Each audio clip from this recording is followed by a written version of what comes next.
everyone. I'm Vedika. I'm your host for today's episode of Agora podcast. And with us, we have Josef Al-Khalili today. Josef is a representative from SwaF. And hi. Hi. How are you, Josef? I'm fine. Thanks for having me. Besides the gray, cloudy weather in Berlin. But I was really looking forward to our interview and for the opportunity to talk a bit about our work. Yeah. Can you introduce yourself a bit to us? Yes. I am part of Start With A Friend, or short SwaF. And my role in this year is the national coordinator for our talent program, and I'm also a board member. Yeah. And how is it going with SwaF now? We have been active for the last 11 years. Last year we celebrated our 10th anniversary. Wow. So I would say it's going well. Yeah. And what are your goals? What are your visions for 10 years? You've been working for quite a long time. So how do you imagine that the organization has changed over the course of these?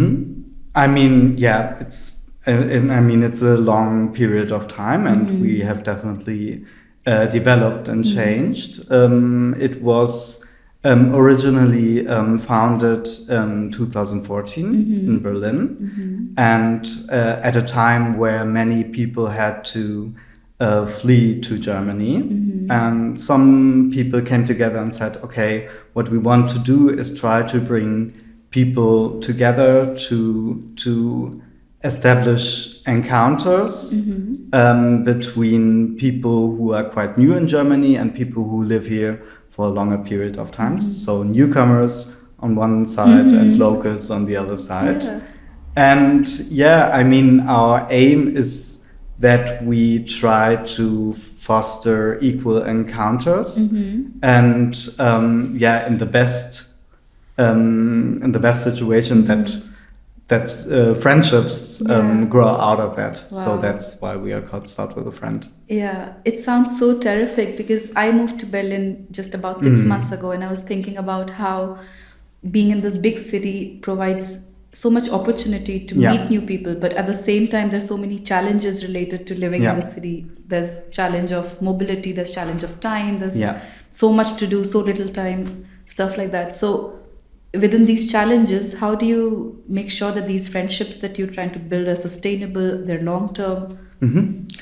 As you said, especially like in a big city as Berlin, there are a lot of opportunities, but it is also like a city where you can get easily lost, where you can get lonely. Yes. So what we try to do is, we try to bring people together on an equal level. I think that's also something that distinguishes us from other offerings. We all have like certain prejudice or assumption of how people should be, but what we try is to maybe challenge these views of each other, and to make it more eye to eye.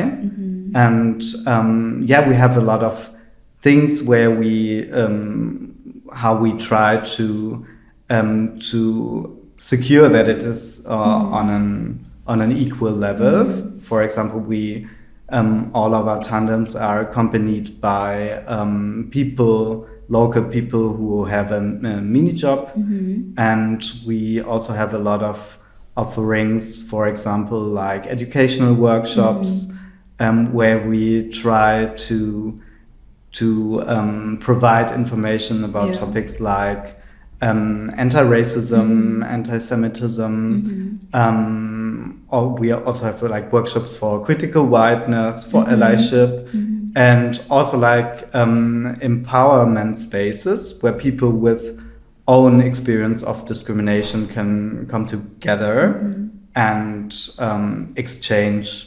Wow, that sounds like a lot of work that you do. That's some really good work. But also I can imagine that in the current political climate, it's really relevant and it's really important to foster friendship, and it's really important to foster them at eye-to-eye level, like you said. Does it then provide you with does Berlin, as a very politically charged city, provide you as a unique operational location? Because I also know that you have offices in other parts of Germany. Yeah. You have offices in the east. You have Yeah. in many other cities like Jena, in Dresden. Yeah. So what is the difference that you see in the operational level existing in cities like Jena and Dresden, which are smaller cities compared to Berlin, but also have a different political climate compared to the city of Berlin? Yeah, of course. I mean, there's definitely a difference between like city as Berlin and, for example, other cities for example, in East Germany, like Dresden or Chemnitz. And I think what's the difference is there are, in other cities, there may be less opportunities for people to meet people with other perspectives or other backgrounds. And we also have to acknowledge that people in other cities are non-white people are faced with exclusion and discrimination on a daily basis. But what I've experienced over the course of time is that, for example, especially in East Germany, there are a lot of people who are very committed and want to get active and engaged and try to make a difference. And for example, like our local team in Chemnitz was founded 3 years ago by people who put a lot of hard work into building something up and providing an opportunity for people to meet and to experience like different perspectives. And I have a lot of respect and admiration for their hard work.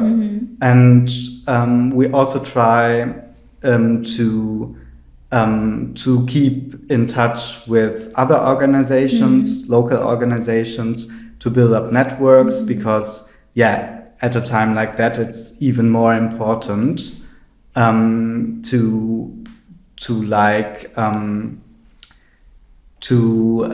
bring like bring people together and to use also like different possibilities. That's what we also try to do. Are there certain activities that you practice? Are there ways that you have that you can replicate the model in different cities, or is it just very custom made based on tandem partners? Or I mean, every city is different. So we always look at the local structure and also like the offers that are available there. But I mean, it's not like one model you can put on every city. But I think the people who live there knows best what the community and what the people who live there need. So we all are always also a bit dependent on people who are committed. Absolutely. It's also friendships. Like you can't force friendships on people. It has to come very organically. And I can imagine that people have their own ways of committing to the friendship. When we were talking earlier, when we were preparing for the interview, you also spoke about how people mutually decide what time they want to meet. You know, how frequently they want to meet, what kind of activities they want to do. And what are some of the activities that SwaF does with them, or kind of gives them as a guideline, gives them as like a baseline to work with? As you said, that's I'm also curious about how you match people then in these friendships. As you said, it's like we don't have like a specific what for us is most important, that the tandem decides what they want to do with each other. And I think there has to be like a mutual base or agreement what they want to do. I mean, the possibilities are nearly endless. It can be like a language in Berlin even. Wow. In Berlin, but yeah. Niche things. They can really do niche things. Yes, definitely. Yeah. But I mean, it can be like a language tandem or like just spending time with each other. There are people who do sports together or meeting other people. We also organize community events where our tandems can come to and meet other locals and newcomers and new people. So that's also something fosters new friendships. Yeah. But also within other tandems, like one tandem group is meeting other tandem group. Do you also organize like big community events where everyone can meet each other? We also have like nationwide one nationwide event actually. Oh, how nice. It's called our Bundestreffen. Last year it took place in Berlin. This year it will take place in Mannheim, and it's like it's a really nice event where a lot of people who are active at SwaF from different cities come together and exchange. That's what we do, and we also have online offers where people can come together. As I mentioned, like for example, like the SwaF spaces, as we call them, that are empowerment spaces where people can come together online together from different cities. Wow, that sounds really nice. Yeah. I think I'm gonna enroll.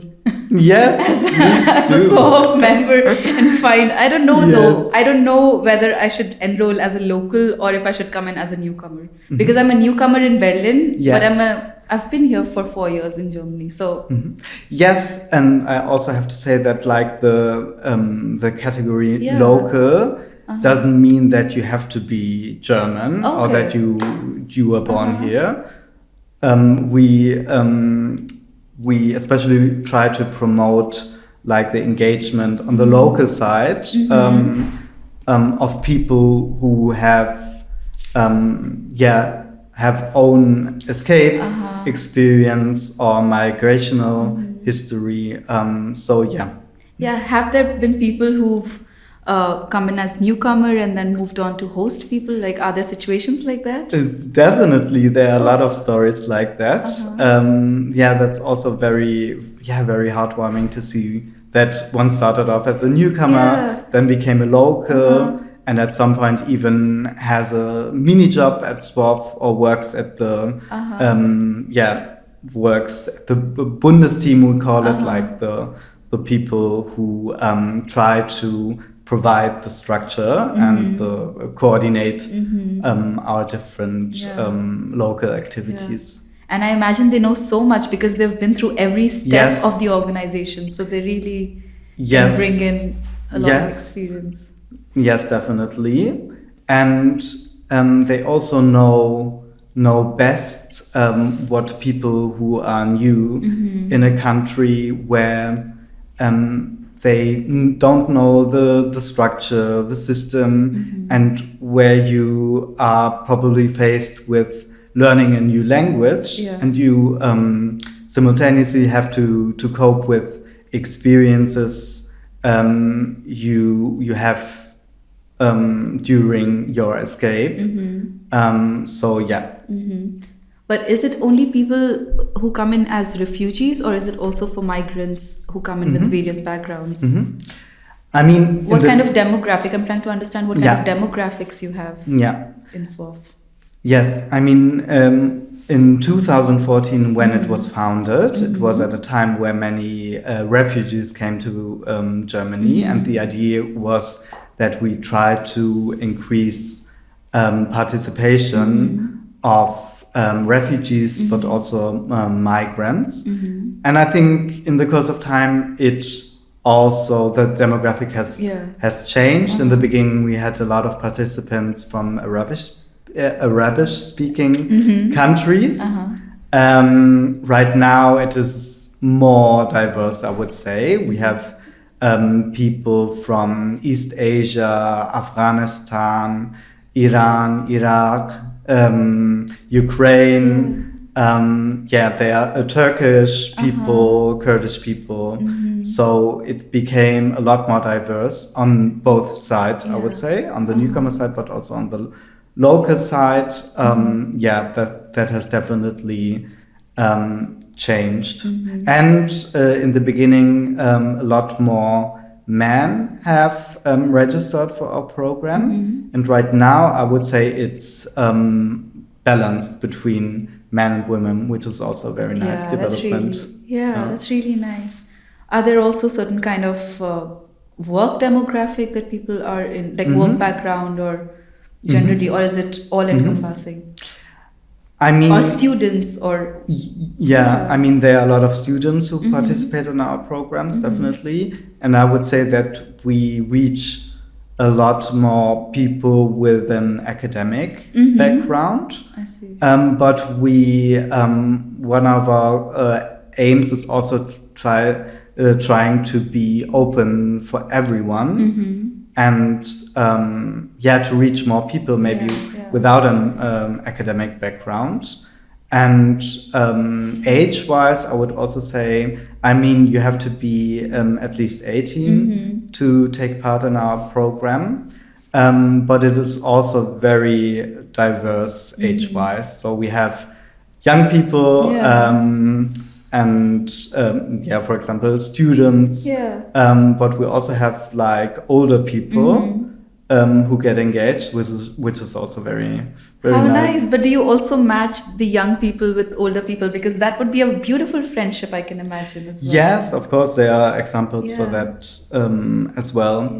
And one challenge in the matching process, I would say, is like people come with a certain expectation of what the tandem or their tandem partner should be. And of course, we all have like our own assumptions and prejudices against other people. But I think it's a very good way to challenge your own beliefs and prejudices if you start with a tandem. And sometimes people come and register and say, oh, I want to meet someone who has like the same interests as I have.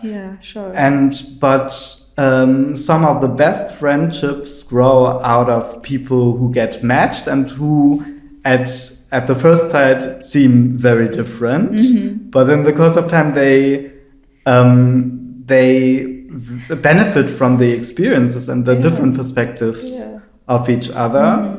And I think that's a very nice thing to see, that sometimes it turns out just a way you wouldn't expect it to be. But are there stories of such friendships, or are there stories that have happened in SwaF that you recount very fondly? I mean, I don't want to put certain people under spotlight, but I mean, in the last 4 years that I've been active at SwaF, I've experienced so many nice encounters and so many motivating and inspiring stories. I mean, there's a lot I could talk about. But I would also say that you would wonder what kind of people register for our programs, where you would think, oh, maybe they wouldn't be open-minded or wouldn't want to get engaged. And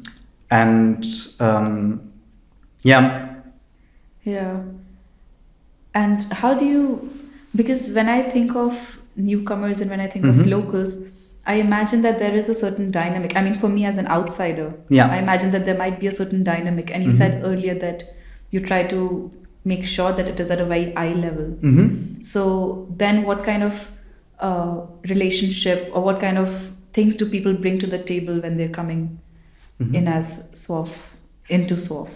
You mean what they how do you make sure that it's at eye level? How do you make sure that, not make sure, but how do you understand?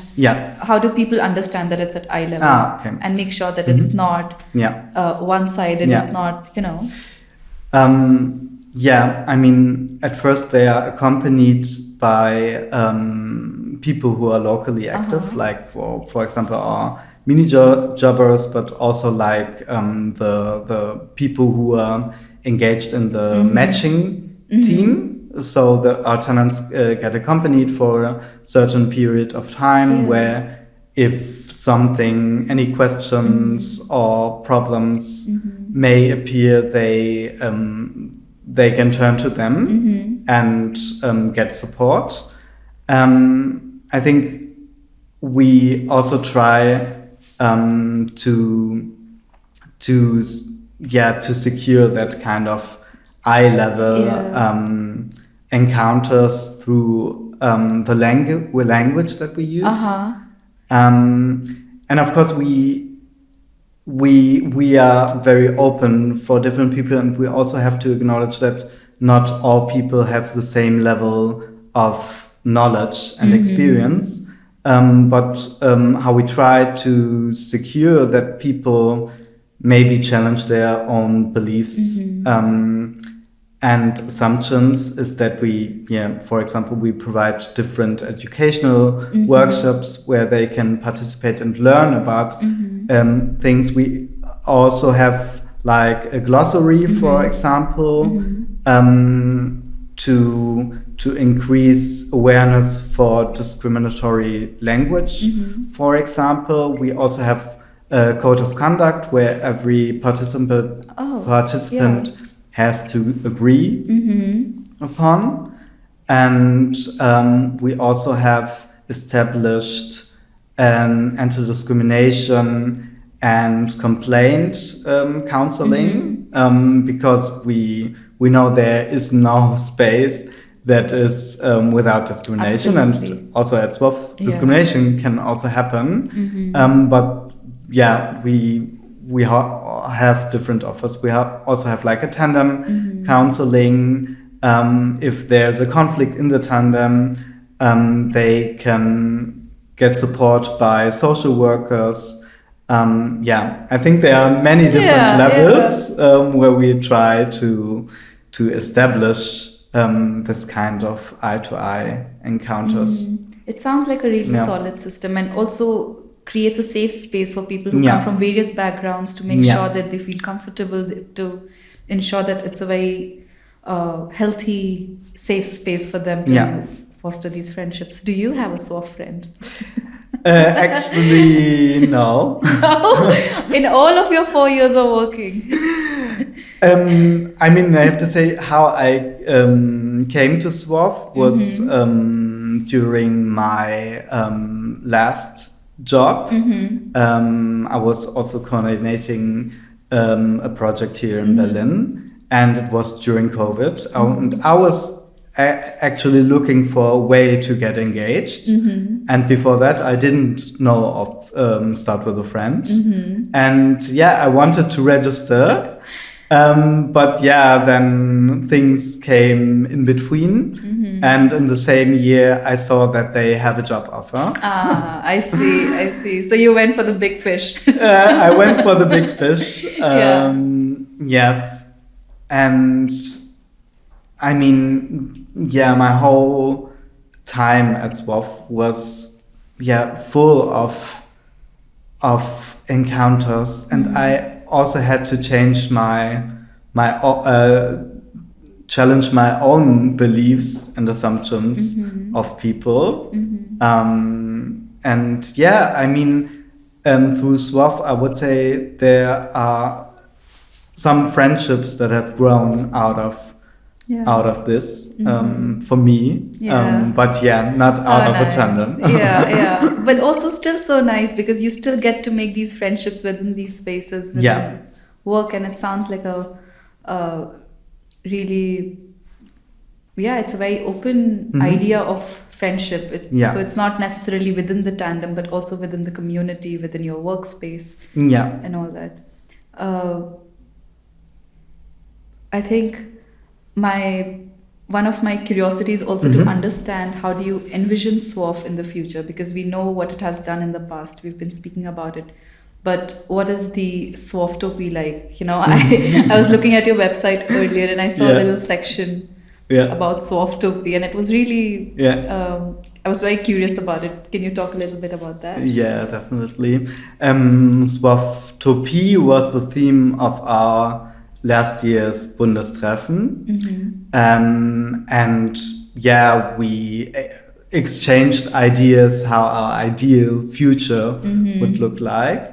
And for me, I would say I would wish that there would be like more mutual empathy and the willingness to listen to each other and to meet on an eye-to-eye level, I would say, and where we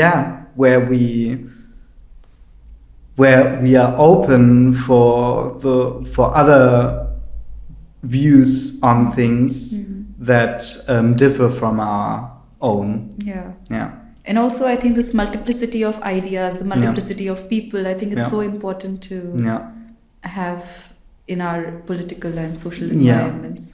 And what I also want to add is like, I would wish that for SwaF, for example, that we are financially secured. I mean, we are very grateful to have the funding by the Federal Ministry of Family Affairs, Senior Citizens, Women and Youth, especially at a time where a lot of funding is either cut or shortened. So this, I would say, is also very like a nice future perspective to be financially secured. I mean, you can also say, maybe it's a bit cheesy, but if you say that at some point we don't need things or organizations like SwaF, but in the meantime, I would also wish that maybe we have the concept of SwaF homes, like permanent spaces in different cities where people can come together, have community events, where people try to use our structure to make it their own. This would also be something like a nice. common space to function out of. That sounds really nice. And affordable rent. Also, sorry, what? Affordable rent, I say, for everyone. In Berlin, in this economy. Yes. But it's a utopia. Yeah, that's true. Yeah. But I mean, we have to dream if we want to realize the dreams. Big. Yeah. Dream big. Biggest we can. Yes. Thank you, Joseph. It's been really nice. Is there anything else that you would like to add?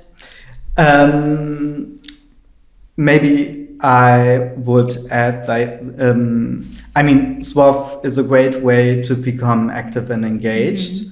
And you don't have to be like a member of a political party to do that. I think SwaF offers a great way to become active and to experience like directly the results of your engagement. And I think, is there like a nicer way to become socially active than to foster friendships and to bring people together on an equal level? I don't think so. I don't think so either. I think friendships are so beautiful. And I've personally benefited so much from good friendships. And I'm so glad that SwaF does what it does to start with a friend. And one last thing, if people want to support us, we also have a crowdfunding campaign on Better Place. So either you can get engaged, be part of a tandem, or also like part in our local teams. So if you're interested in also bringing people together in tandems or organizing community events, that's also always an opportunity.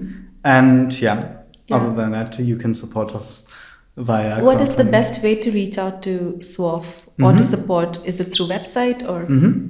If you're interested in our tandem program, you can register on our website. Other than that, we also have email addresses for the different cities we are active in, and you can just write an email and say, hey, I love what you do. I want to become part of the local team. And then we get to know each other, and you can be part of SwaF. Yes, sounds terrific. Sounds amazing. Okay, I think. Thank you so much, Joseph. Really, it's such a pleasure talking to you. Vedika, thank you so much for having me. Yes. I love the podcast. Thank you so much.